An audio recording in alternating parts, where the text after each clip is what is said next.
Sa baryo ng Balbagan, ang umaga ay laging may halong alikabok at amoy ng basang lupa. Kapag sumisilip ang araw mula sa likod ng mga niyugan, nagigising ang mga tao sa tunog ng palakpak ng palayok, lagaslas ng timba sa poso, at tilaok ng mga tandang na parang naghahamon ng mundo. Dito nakatira si Dandoy, sabongero sa araw ng linggo at magsasakang sakto lang sa ibang araw, hindi gutom pero hindi rin kailanman nakakahinga ng maluwag. Kilala si Dandoy sa Balbagan sa dalawang bagay. Una, sa kamay niyang sanay sa paghawak ng manok panabong na parang sanggol, maingat pero matigas ang disiplina. Ikalawa, sa mata niyang laging nagbabantay, parang may inaabangang pagkakataon. Marami ang nagsasabing maparaan siya. May iba namang nagsasabing swerte lang. Sa totoo, pareho lang iyong pwedeng maging dahilan para pag-initan ka ng kapwa mo. May isa siyang manok na tinatawag niyang bagwis. Pula ang balahibo, matulis ang titig, at kapag tumitindig ang balahibo sa leeg, parang may sariling isip. Ang bagwis ang pag-asa ni Dandoy tuwing may sabong sa kabilang baryo, kung saan umiikot ang pera at yabang. Ngunit kahit gaano kagaling ang manok, may mga araw na malas pa rin ang nakapatong sa balikat mo. Lalo na kung ang kaharap mo ay may mas malalim na bulsa at mas malakas ang kapit sa mga taong may kapangyarihan. Sa Balbagan, may mga taong hindi mo gustong makabangga. Isa na roon si Salingit, isang kilalang malupit sa pusta, may mga tauhan at may ugaling kapag natalo, hindi sa manok nagagalit kundi sa tao. Sa tuwing may sabong, naroon si Salingit, nakasandal, nakangisi, at kung magtapon ng pera sa mesa, parang pinapakain lang niya ang mga langaw. Isang linggo pagkatapos ng isang dikit na laban, natalo si Dandoy ng manipis. Hindi dahil mahina ang bagwis. Sa totoo, halos nabali na ang bias ng kalaban. Ngunit may isang iglap na lumihis ang galaw at doon na pumalo ang tadhana. Nang matapos, kinarga ni Dandoy ang bagwis na hinihingal at may sugat sa pakpak. Pinagtitinginan siya ng mga tao. May naaawa, may natutuwa, may nagbubulong. Hindi siya umiimik. Sa buhay ng mahirap, ang pagkatalo ay hindi lang hiya. Minsan, pambayad iyon sa bigas, pambili ng gamot, pambili ng gamit ng anak. Umuwi siya sa kanilang kubo na may talukbong na dilim sa dibdib. Sa bahay, sinalubong siya ng asawa niyang si Lorna, payat, matiyaga, at sanay magtahi ng sira-sirang mundo. May dalawa silang anak, si Nene na 9 at si Dodong na 6, na parehong matalino pero laging may tanong kung kailan sila magkakaroon ng bagong sapatos. Hindi na nagtanong si Lorna kung nanalo o natalo. Kita niya sa mga kamay ni Dandoy, yung kapit sa sako na walang laman, yung pag-iwas ng tingin. Sa halip, inilapag niya ang lutong kamote at tinuyo na isda sa mesa, sa kadahan-dahang nagsabi, "Dandoy, may utang na naman tayo sa tindahan ni Aling Sinta." Pinapaalala raw. Tumango lang si Dandoy. Mas masakit ang mga salitang sinasabi ng mahinahon. Kinagabihan, habang natutulog ang mga bata, lumabas si Dandoy sa likod ng bahay. May maliit na sapa roon. Hindi malalim, pero malinaw ang tubig kapag walang bagyo. Dati, doon siya naglilinis ng sugat ng manok, nagbababad ng paa kapag pagod. At kung minsan, doon siya nag-iisip ng paraan kung paano hahaba ang kinabukasan. Ngayong gabi, ang buwan ay parang manipis na barya sa langit.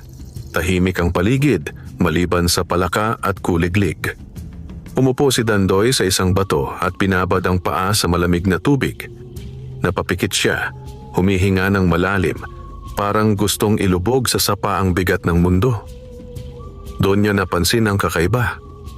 May kumikislap sa ilalim ng tubig, malapit sa gilid ng sapa, sa bahaging may malalambot na lumot. Akala niya ay bubog o piraso ng lata na tinamaan ng buwan. Yumuko siya at hinawakan ang bagay. Hindi iyon bubog. Parang maliit na bato na bilog, kasing laki ng butil ng munggo. Ngunit makintab. kulay ginto na may berdeng anino at mainit sa palad kahit malamig ang tubig. Nang hawakan niya, may gumapang nakakaibang pakiramdam sa balat niya. Parang may kuryente na hindi masakit, parang gising. Tiningnan niyang mabuti. Sa ilalim ng lumot, may isang lintang nakadikit sa bato. Malaki, itim, at parang may sariling tibok. Hindi siya natakot agad. Sanay siya sa lintang kumakapit kapag tag-ulan. Pero ang lintang ito ay kakaiba. Hindi basta hayop. Para itong may ingat na kilos. At nang iangat niya ang bato, bumitiw ito na parang ayaw masaktan ng sarili. Napatigil si Dandoy. Hindi siya taong madaling maniwala sa kung ano-anong kwento. Pero lumaki siya sa baryo na ang matatanda ay may mga paalala. Kapag may nakitang kakaiba sa ilog, huwag basta dadalhin sa bahay. Kapag may bagay na kumikislap sa gabi, magdasal muna bago hawakan. Dumura siya sa palad, saka nag-antanda ng krus, hindi para magpakabanal, kundi para magpakalakas. Itinago niya ang maliit na bilog na bato sa bulsa ng shorts, saka tumayo at umuwi.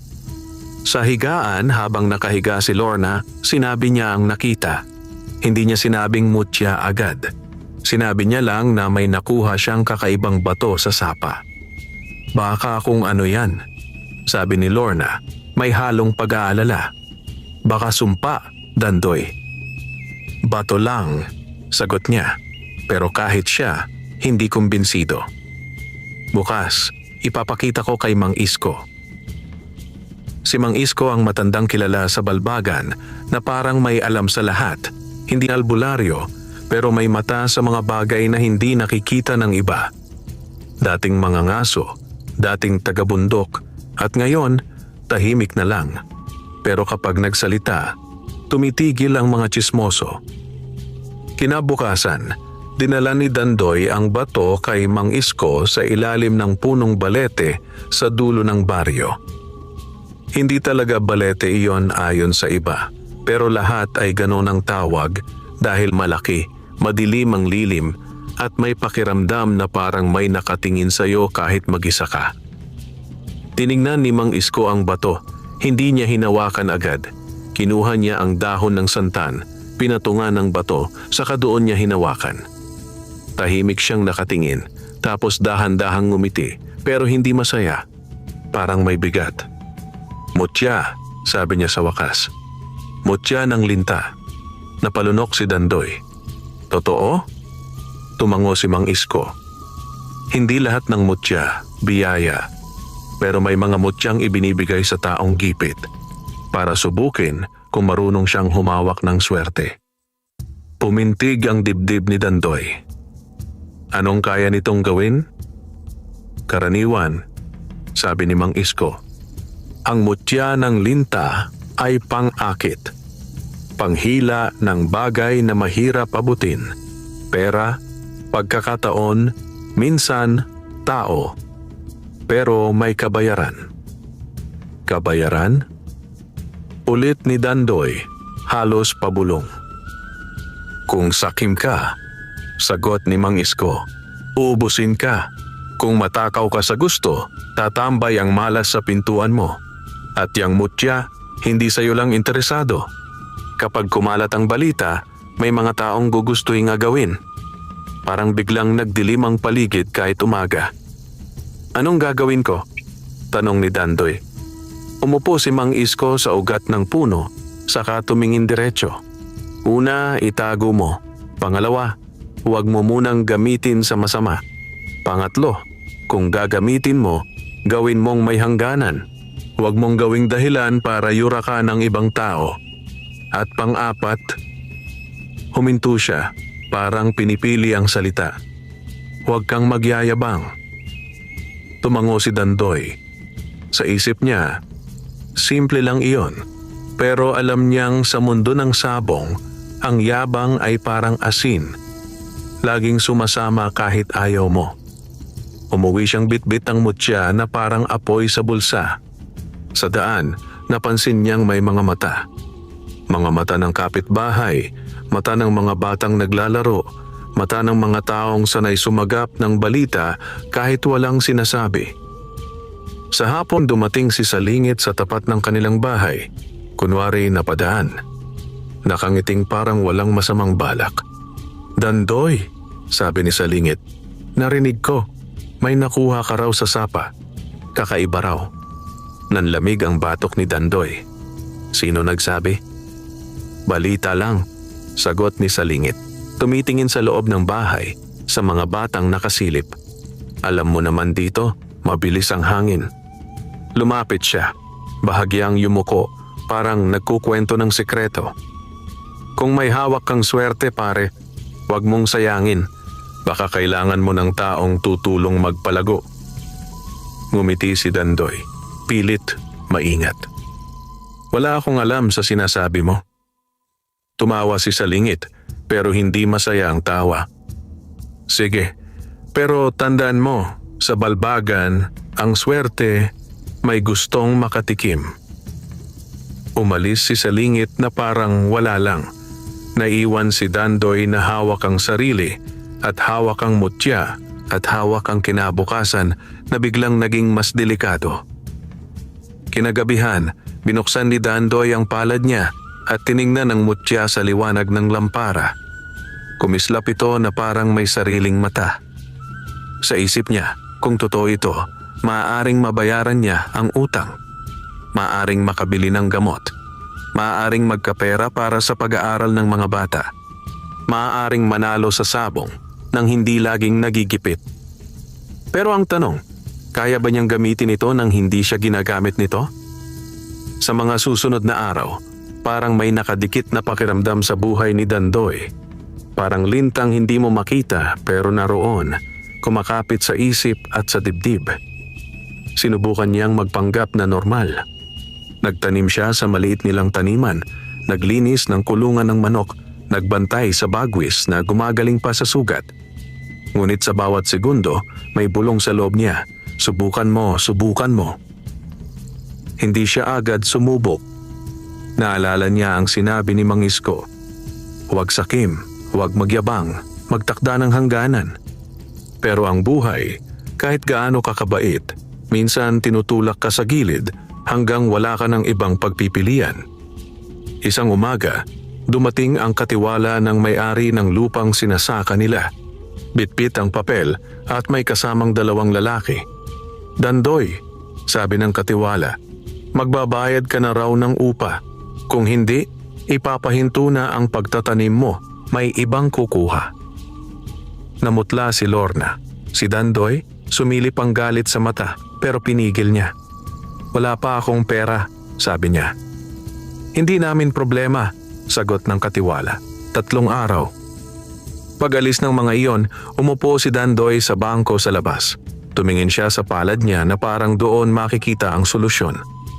Dumaan si Nene, may dalang lumang lapis.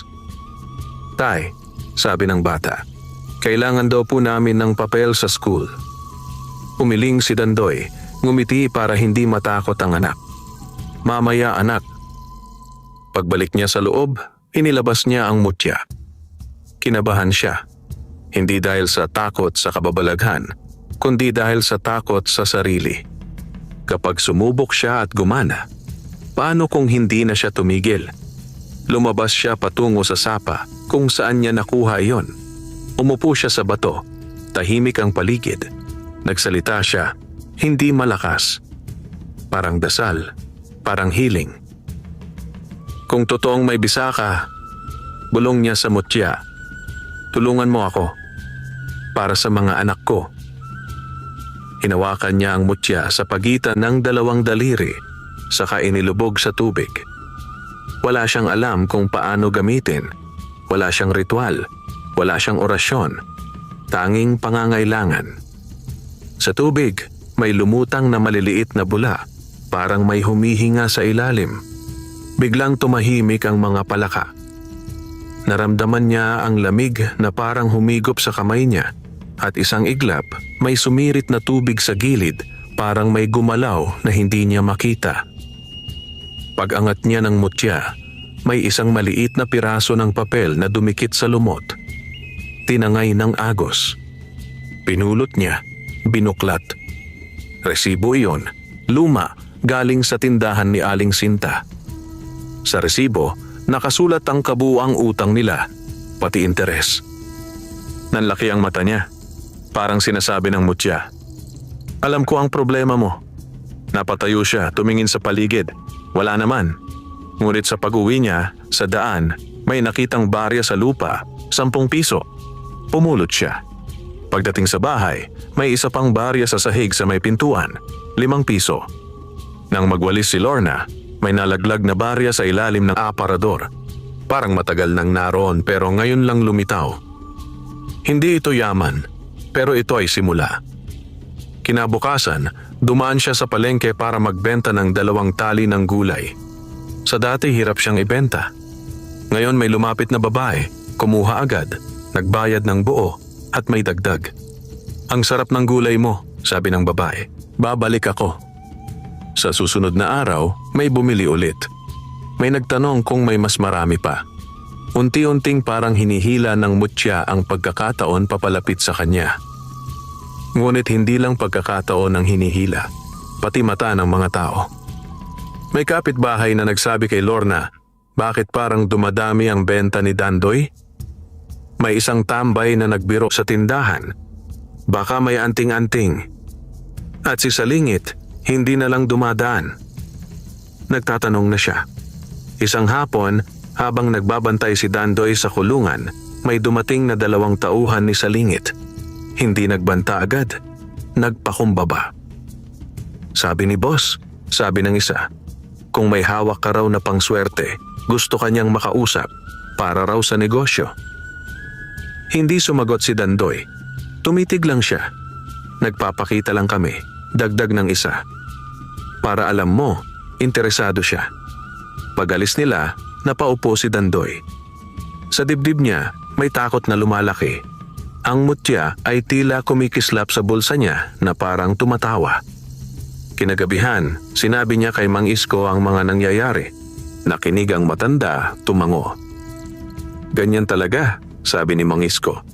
Kapag gumalaw ang swerte, gumagalaw din ang inggit, lalo na sa mga taong sanay kumuha. Anong gagawin ko? Tanong ni Dandoy. Gamitin mo para tumayo, sabi ni Mang Isko. Pero huwag mong ipapakita. At kung may lalapit na may masamang intensyon, huwag kang papasok sa kasunduan. Paano kung pilitin nila? Tanong niya. Tumahimik si Mang Isko, tapos tumingin sa madilim na puno. Kung pilitin nila, hindi na yan tungkol sa mutya. Tungkol na yan sa tapang mo at sa kung sino ang kakampi mo. Pag-uwi ni Dandoy, nag-isip siya ng malalim. Hindi siya mandirigma. Isa lang siyang ama na gustong mabuhay ng maayos. Ngunit kung hindi siya kikilos, gagapang ang mga taong gaya ni Salingit hanggang sa loob ng bahay nila. Sa dulo ng linggo, may sabong ulit. Gumaling na ang bagwis. Sa pagkakataong iyon, hindi lang pera ang nakataya, pati dignidad, pati kinabukasan. Bago siya umalis, hinawakan niya ang mutya. Hindi niya hiniling na manalo. Hiniling niya na makauwi siyang buo. Ang sabungan sa kabilang baryo ay parang piyesta na may halong panganib. May nagtitinda ng kape at yosi. May sumisigaw ng pusta. May tumatawa. May nag-aaway. Ang ingay ay parang alon at sa gitna, naroon ang mga manok. Mga buhay na inilalaban para sa yabang at pera ng tao. Dumating si Dandoy kasama ang bagwis sa sako. Tahimik lang siya, pero ramdam niyang may mga matang sumusunod. Naroon si Salingit, nakaupo sa upuang kahoy na parang trono. Nang makita si Dandoy, ngumiti ito na parang may alam. "Dandoy!" sigaw ni Salingit. "Ito na ba ang araw mo?" Hindi sumagot si Dandoy. Lumapit siya sa mesa, naghahanap ng kalaban. May lumapit na isang lalaki, si Kulas, kilala ring sa bungero. Nagkapalitan sila ng tingin, saka nagkasundo sa pusta. Mas malaki kaysa dati dahil si Dandoy ay nagdala ng pera na hindi niya alam kung saan galing ang ilan. parang unti-unting hinila ng mutya ang mga baryang nagiging papel. Bago ang laban, naramdaman ni Dandoy ang kakaibang init sa bulsa niya. Parang may gumagalaw na maliit sa loob, parang lintang humihinga. Nang ilabas niya ang bagwis, tumahimik ang ilan. Ang manok ay tila mas matikas kaysa dati. Hindi iyon mahika lang. Inalagaan niya iyon, pinakain, pinahinga. Ngunit ang kumpiyansa niya ay may kasamang bigat. Tumunog ang pito. Nagharap ang dalawang manok. Sa unang salpok, mabilis ang bagwis. Tumama, umatras, tumama ulit. Pero ang kalaban ni Kulas ay matibay. Hindi basta bumibigay. Sa ikalawang minuto, may isang iglap na nagkatinginan ang dalawang manok na parang may sariling usapan. At sa sandaling iyon, nakita ni Dandoy ang hindi niya inaasahan. Isang manipis na itim na anino sa paanan ng kalaban, parang lintang gumagapang sa lupa. Napakurap siya. Wala naman dapat ganoon. Ngunit parang may dumadantay na ibang swerte sa arena, hindi lang kanya. Lumakas ang kaba niya. Naalala niya ang sinabi ni Mang Isko, hindi sa'yo lang interesado ang mutya. Nang magpatuloy ang laban, biglang bumilis ang bagwis na parang may tinutulak. Isang malinis na palo, isang tama sa tamang lugar at bumagsak ang kalaban. Umalingaw-ngaw ang sigawan. Nanalo si Dandoy. Ngunit sa halip na saya, isang malamig na takot ang umakyat sa lalamunan niya dahil sa gilid, nakita niyang nakatayo si Salingit, nakatitig sa kanya na parang nakakita ng patunay. Pagkatapos ng laban, lumapit si Salingit, may kasamang dalawa. Hindi na siya nagkunwari. Ang galing, sabi ni Salingit. Parang may humihila sa'yo pataas.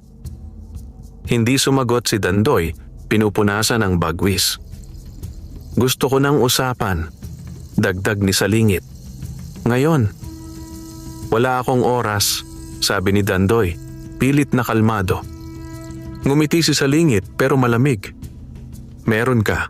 Kung ayaw mo, pupunta ako sa bahay mo. Tumigil ang mundo sa loob ni Dandoy. Alam niya ang ibig sabihin. Ang bahay, ang mga bata, si Lorna. Lahat iyon ay pwedeng gawing panakot ng taong walang konsensya. Kaya sumama siya, kahit ayaw niya. Sa likod ng sabungan, sa isang sulok na may amoy ng ihi at usok, humarap si Salingit. Dandoy, sabi niya, hindi ako tanga. Alam kong may hawak kang mutya. Wala, sabi ni Dandoy. Isang sampal ang sagot ni Salingit. Hindi malakas para mabali ang panga, pero sapat para ipahiya. Huwag mo akong lokohin. Gumapang ang galit sa dibdib ni Dandoy, pero pinigil niya. Anong gusto mo? Simple, sabi ni Salingit. Makipartner ka. Ibibigay mo sa akin ang mutya, o kung ayaw mong ibigay, ipapagamit mo sa laban ko. Kapalit, bibigyan kita ng parte. Parte? Ulit ni Dandoy. At kung tumanggi ako? Lumapit si Salingit. Halos magkadikit ang mukha nila. May mga bata ka, di ba? Nanginginig ang kamay ni Dandoy, hindi sa takot lang, kundi sa pagpipigil. Gusto niyang suntukin ang lalaki. Gusto niyang sumigaw. Pero alam niyang hindi iyon ang laban. Ang laban ay kung paano siya makakaligtas. Pag-iisipan ko, sabi niya, pinipilit hindi magpakita ng panghihina. Tumawa si Salingit. Pag-isipan mo, pero hindi matagal. Baka maunahan ka ng malas. Umalis si Dandoy ng masikip ang dibdib. Sa daan pa uwi, parang mas mabigat ang mutya sa bulsa niya. Para itong batong nakalubog sa balat niya. Pagdating sa bahay, nadatnan niya si Lorna na kinakabahan. May mga lalaki na nagtanong dito, sabi ni Lorna. Sabi, kaibigan mo raw, pero iba ang tingin. Nanlaki ang mata ni Dandoy. Mabilis ang kilos niya. Ipinasok niya ang mga bata sa loob. Sinarado ang pinto. Pinagsabihan na huwag lalabas mag-isa. Kinagabihan, nagpulong sila ni Mang Isko sa dilim. Hindi na ito laro, sabi ni Dandoy. Anong gagawin ko? Ayoko ibigay. Pero ayoko rin mapahamak ang pamilya ko. Tumango si Mang Isko. Mabigat ang muka. May isang paraan, sabi niya. Pero delikado. Ano? Ilipat mo ang mutya, sagot ni Mang Isko. Hindi sa ibang tao, sa ibang lugar. May mga mutyang kapag iniwan mo sa pinagmulan, tumitigil ang habol. Pero kailangan mong gawin ng tama at kailangan mong maghanda. Kasi kapag naramdaman ni Salingit na nawala, mas lalong mag-iinit. Napatigil si Dandoy. Ibig sabihin, ibabalik ko sa sapa? O sa lugar kung saan ito dapat? Sabi ni Mang Isko. Pero bago mo gawin, kailangan mong kunin ang pinakaimportante, ang kaligtasan ng pamilya mo. Ilayo mo muna sila. Tumingin si Dandoy sa bahay nila, sa liwanag ng lampara sa bintana. Hindi siya mayaman.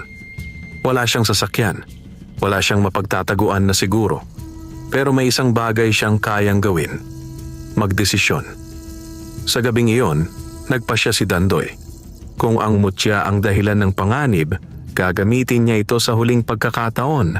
Hindi para yumaman, kundi para makaligtas. At pagkatapos, kung kailangan niyang bitawan, bibitawan niya.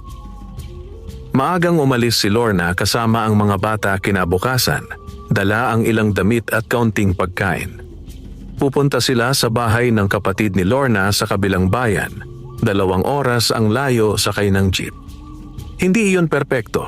Alam pa rin ng tao kung saan sila, pero mas malayo kaysa sa abot ng isang gabi ng pananakot. Babawi ako, pangako ni Dandoy kay Lorna bago sila umalis.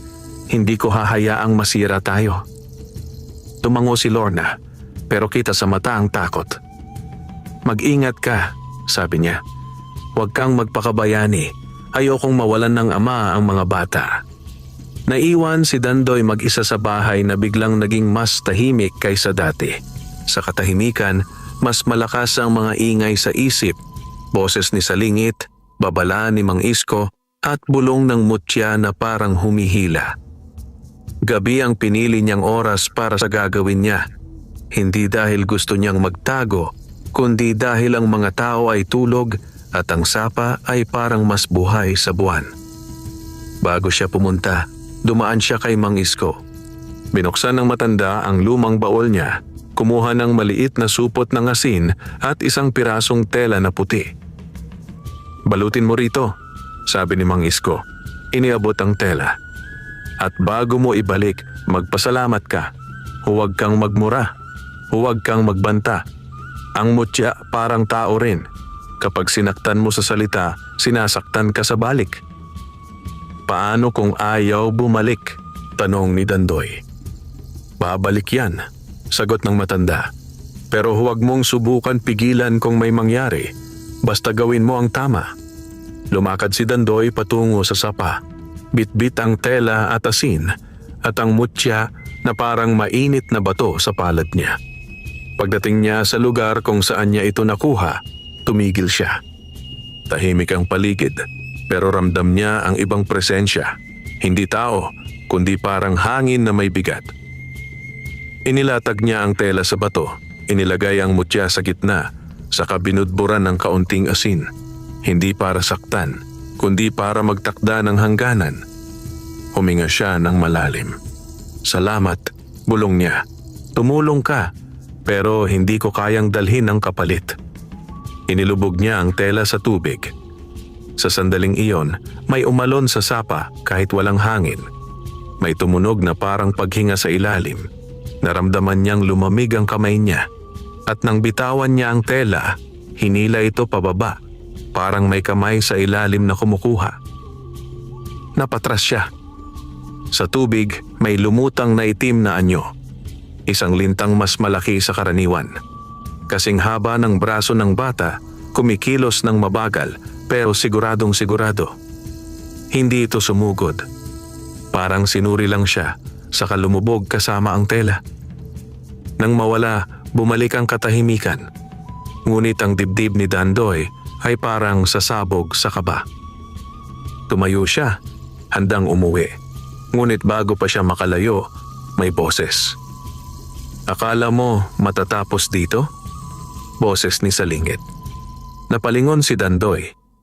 Sa pagitan ng mga puno, lumabas si Salingit kasama ang 2 tauhan. May dalang ilaw at may hawak na bakal ang isa. Sinundan kita, sabi ni Salingit nakangisi. Alam kong gagawin mo yan. Hindi ka naman matapang eh.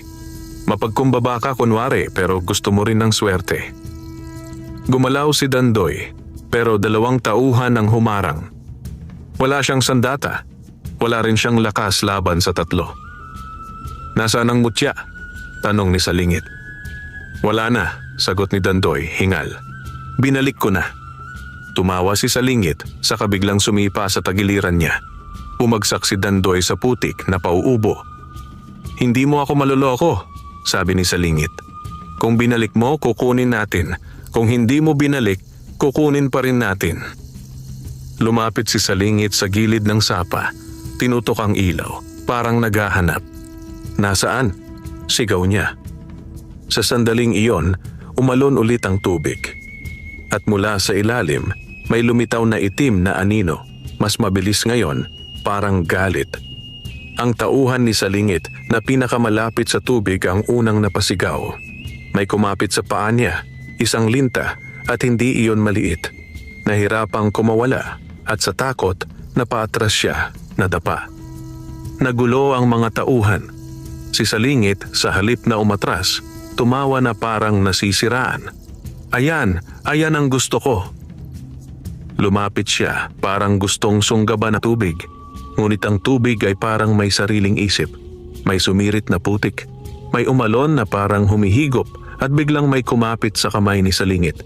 Isang mahabang itim na katawan, parang latigo at hinila siya pababa. Sumigaw si Salingit, nagpumiglas. Ang isa niyang tauhan, natakot at umatras. Ang isa, nagpakawala ng murang dasal. Ngunit ang sapa, sa gabing iyon, hindi simpleng sapa. Parang bibig itong nagbubukas. Si Dandoy, kahit sugatan, gumapang palayo. Hindi siya nagdiwang, hindi siya natuwa.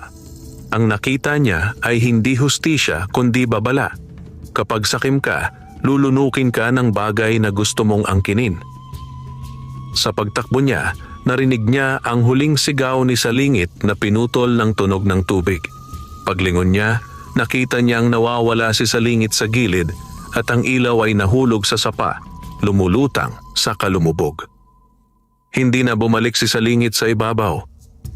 Hindi nagtagal, tumakbo palayo ang mga tauhan, nagkakandara pa sa takot, iniwan ang lahat. Naiwan si Dandoy sa dilim, humihingal, nanginginig. Sa dibdib niya, may halo ng takot at awa. Kahit masama si Salingit, tao pa rin iyon. Ngunit ang mundo ng mutya ay hindi tulad ng mundo ng tao. Hindi ito nakikipagtalo, hindi ito nakikinig sa paliwanag. Kumakain ito ng kasakiman. Pag-uwi ni Dandoy, hindi siya dumiretso sa bahay. Dumaan siya kay Mang Isko, duguan ng tagiliran. Pinalik ko na, sabi niya. Tinignan siya ni Mang Isko, kita ang lungkot. At sinubukan ng sakim. Tumango si Dandoy. Nawala siya. Napabuntong hininga si Mang Isko. Hindi mo kasalanan ang kasakiman ng iba, pero huwag mong isipin na tapos na. Kapag may nawala, may maghahanap. At sa mga taong gaya ni Salingit, may kamag-anak, may tauhan, may galit. Nanlaki ang mata ni Dandoy. Ibig sabihin, sagot ni Mang Isko, ang susunod mong laban ay hindi na sa sabong, sa buhay na. Kinaumagahan, kumalat ang balita sa Balbagan na nawawala si Salingit. May nagsabing umuwi raw sa gabi at hindi na nakita. May nagsabing may kaaway at pinatay. May nagsabing may sumundo raw na masamang espiritu dahil sa dami ng kasalanan. Walang nagsabi ng totoo dahil walang nakakita sa buong pangyayari maliban kay Dandoy. At si Dandoy, kahit nanginginig sa takot, pinili ang katahimikan. Hindi siya pwedeng magsalita. Kapag nagsalita siya, magiging target siya. Kapag tumahimik siya, baka manatili siyang buhay. Ngunit ang katahimikan ay may kapalit, Sa baryo, kapag may nawala, may hahanapin na sisihin. Dumating ang ilang lalaki sa bahay ni Dandoy, mga kamag-anak ni Salingit at mga tauhan na naiwan. Hindi sila nagpakilala ng maayos. Direkta ang tanong. "Huling nakita si Salingit kasama mo," sabi ng isa, matangkad at may peklat sa kilay. "Saan siya nagpunta?" "Hindi ko alam," sagot ni Dandoy, maingat. "Sinungaling," singhal ng isa pa. "May narinig kami, may mutya ka raw. Baka ikaw ang dahilan." Naramdaman ni Dandoy ang init sa loob ng dibdib niya. Gusto niyang sumigaw na hindi siya ang may kasalanan. Gusto niyang sabihin na ang kasakiman ni Salingit ang pumatay sa kanya. Ngunit hindi iyon uubra sa mga taong naghahanap lang ng dahilan para magalit. "Wala akong mutya," sabi ni Dandoy, kahit alam niyang marami ang hindi maniniwala. "At kung may nangyari sa kanya, hindi ko gusto." Lumapit ang matangkad. "Kung hindi mo ibibigay ang totoo, ikaw ang sisingilin." Sa sandaling iyon, may dumating na tanod at kapitan ng baryo, si Kapitan Rodel. Hindi ito perpektong leader, pero ayaw nitong may gulo sa harap ng tao. Pinakiusapan niya ang mga lalaki na umalis muna. "Kung may reklamo kayo," sabi ng kapitan, "dumaan kayo sa tamang proseso." Tumawa ang matangkad. "Tamang proseso? Sa amin mabilis ang proseso." Umalis sila pero iniwan ang banta sa hangin. Tinawagan ni Kapitan Rodel si Dandoy sa barangay hall kinahapunan. "Dandoy," sabi ng kapitan, "alam kong may mga nangyayari, pero mag-ingat ka. Kilala ko ang grupo ni Salingit, hindi sila titigil hanggat hindi nakakabawi." Tumango si Dandoy. "Wala akong alam, Kap." Napatingin ang kapitan sa kanya, parang gustong maniwala, pero alam niya ang ugali ng baryo. Maraming sikreto. "Kung may alam ka," sabi ng kapitan, "mas mabuting sabihin mo sa akin. Pero kung hindi mo kaya, umalis muna kayo. Ilayo mo pamilya mo." Umalis si Dandoy na parang may bato sa dibdib. Umuwi siya, nag-impake ng kaunting gamit. Hindi niya kayang manatili sa balbagan kung bawat anino ay kaaway. Pinuntahan niya si Lorna at ang mga bata sa kabilang bayan. Pagkakita sa kanya, napaluha si Lorna. "Anong nangyari?" tanong niya. "Mahabang kwento," sagot ni Dandoy, pero hindi niya sinabing mahaba. Sinabi niya ang pinakaimportante. "May mga taong naghahanap sa atin. Kailangan nating lumayo." "Lalayo saan?" tanong ni Lorna, nanginginig. Nag-isip si Dandoy, wala silang malaking pera. Ngunit may kilala siyang tiyuhin sa mas malayong lugar, sa gilid ng bayan kung saan may palengke at maraming tao. Doon, baka matabunan sila ng dami ng muka. Kinabukasan, lumipat sila. Ang buhay nila ay parang kahoy na inaanod, sumasabay sa agos, umaasang hindi mababangga sa bato. Sa bagong lugar, nagtrabaho si Dandoy bilang tagalinis sa palengke sa umaga, tagakarga sa hapon. Si Lorna, naglaba para sa ibang tao. Ang mga bata, pumasok sa paaralan. Hindi biglang gumanda ang buhay, pero kahit papaano ligtas. At ang mutya? Wala na. Ngunit sa gabi, minsan, nananaginip si Dandoy ng sapa. Naririnig niya ang tubig. Nakikita niya ang kumikislap na maliit na bato sa dilim. At nararamdaman niya ang isang bagay na parang tumatawag. Hindi para ibalik, kundi para ipaalala na minsan may kapangyarihang dumaan sa kamay niya. Isang buwan ang lumipas, unti-unting humupa ang balita tungkol kay Salingit. May nagsabing baka tumakas. May nagsabing baka pinatay sa ibang lugar. Ang balbagan ay sanay makalimot kapag may bagong tsismis. Ngunit isang gabi, habang pauwi si Dandoy mula sa palengke, may sumunod sa kanya. 3 lalaking hindi niya kilala. Hindi tagaro ng kilos, hindi pangkaraniwan ng tingin. Huminto siya sa madilim na eskinita, kunwari mag-aayos ng tsinelas. Ang mga lalaki ay huminto rin, parang naghihintay. Lumapit ang isa, may maliit na ngiti. "Ikaw si Dandoy, di ba?" Nanlaki ang mata ni Dandoy. "Sino kayo?" Kamag-anak ni Salingit, sagot ng lalaki. Hindi ka namin nakalimutan. Parang bumalik ang lamig sa batok niya. Kahit lumayo sila, hinabol pa rin sila ng galit. Hindi tumakbo si Dandoy agad. Alam niyang kapag tumakbo siya, lalo siyang hahabulin. Kaya tumindig siya kahit nanginginig ang tuhod. Wala akong alam sa pagkawala niya, sabi niya. Pilit na matatag. Tumawa ang lalaki. Ganyan din ang sabi mo noon. Pero may narinig kami na may mutya ka. Mutya ng linta. At dahil wala na si Salingit, kami ang hahawak ng iniwan niyang negosyo. Lumapit ang dalawa pang lalaki, pader. Sa isip ni Dandoy, kung mauuwi ito sa bugbugan, matatalo siya. Ngunit hindi na siya yung dati na basta lang luluhod sa takot. May pamilya siya. At natutunan niya sa mutya ang pinakaimportante. Ang swerte ay hindi dapat hinahawakan. Ang tapang ang dapat pinipili. Kung pera ang gusto ninyo, sabi ni Dandoy. Wala akong pera. Hindi pera, sagot ng lalaki. Impormasyon. Saan mo itinago ang mutya? Huminga ng malalim si Dandoy. Sa loob niya, may pagsisisi at may pag-amin na ayaw niyang lumabas.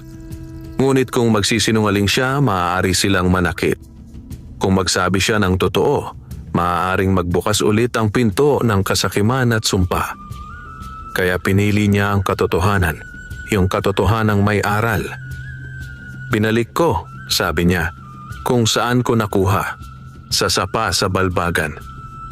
Sandaling natahimik ang mga lalaki, parang sinusukat kung nagsisinungaling, tapos ngumisi ang isa. Kung binalik mo, kukunin namin. Kung kukunin ninyo, dagdag ni Dandoy. Alam ninyo ang nangyari kay Salingit? Napatingin sila sa isa't isa. Anong sinasabi mo? Tumingin si Dandoy sa madilim na kalsada, saka bumalik ang tingin sa kanila. Hindi siya nawala dahil sa tao. Nawala siya dahil sa sarili niyang kasakiman. Lumapit siya sa sapa para agawin. At may bagay roon na hindi tumatanggap ng magnanakaw. Nanlaki ang mata ng isa pero pilit niyang tinawanan. Panakot. Subukan ninyo, sabi ni Dandoy, at ang boses niya ay hindi na nanginginig. Pero bago ninyo gawin, isipin ninyo, kung talagang biyaya ang mutya, bakit hindi ito nagbigay ng swerte kay Salingit? Bakit siya nawala? Tumahimik ulit sila. Sa katahimikan, narinig ang tahol ng aso sa malayo. At sa madilim na sulok, may kumalabog na lata, parang may daga o parang may paa. Napalingon ang isa, natakot. Minsan, ang takot ay hindi kailangan ng ebidensya, kailangan lang ng pagkakataong pumasok sa isip. Hindi kami naniniwala sa ganyan, sabi ng lalaki, pero halatang may alinlangan. Hindi ko kayo pipigilan, sagot ni Dandoy. Pero wala na sa akin ang mutya. Kung gusto ninyo, bumalik kayo sa balbagan. Hanapin ninyo sa sapa. At kung makuha ninyo, sa inyo na. Pero kung may mangyari, huwag ninyo akong babalikan. Nagkatinginan ang tatlo. Hindi sila umalis agad. Pero unti-unti umatras sila. Parang ayaw magsugal sa bagay na hindi nila kayang kontrolin. Sa huli, tumalikod sila at nawala sa dilim. Naiwan si Dandoy na hingal at pawis. Hindi siya sigurado kung ligtas na sila. Pero alam niyang sa gabing iyon pinili niyang tumayo. Pag-uwi niya, niyakap niya ang mga anak. Si Lorna nagtanong kung anong nangyari. Hindi niya ikinuwento ang lahat, pero sinabi niya ang mahalaga. May panganib, pero nalampasan. Sa mga sumunod na buwan, hindi na bumalik ang mga tao ni Salingit. Marahil natakot sila. Marahil naghahanap sila ng ibang biktima. O marahil, nang bumalik sila sa balbagan at sinubukan ang sapa, nakita nila ang babalang hindi na kailangang ipaliwanag. Si Dandoy, hindi yumaman. Hindi siya naging hari ng sabong. Hindi siya nagpatayo ng malaking bahay.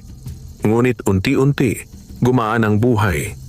Nag-ipon sila, nagkaroon ng maliit na pwesto si Lorna sa palengke at si Dandoy ay nakahanap ng mas maayos na trabaho.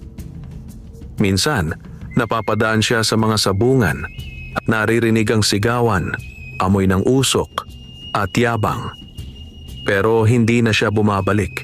Hindi dahil takot siya sa sabong, kundi dahil ayaw na niyang bumalik sa buhay na laging nakataya ang kinabukasan sa isang iglap ng swerte. Sa gabi, kapag tahimik, naaalala niya ang mutya, ang kinang nito, ang init nito, ang bulong nito. At sa bawat alaala, may kasamang aral na hindi niya nakakalimutan. Ang totoong mutya, hindi ang batong kumikislap sa ilalim ng tubig.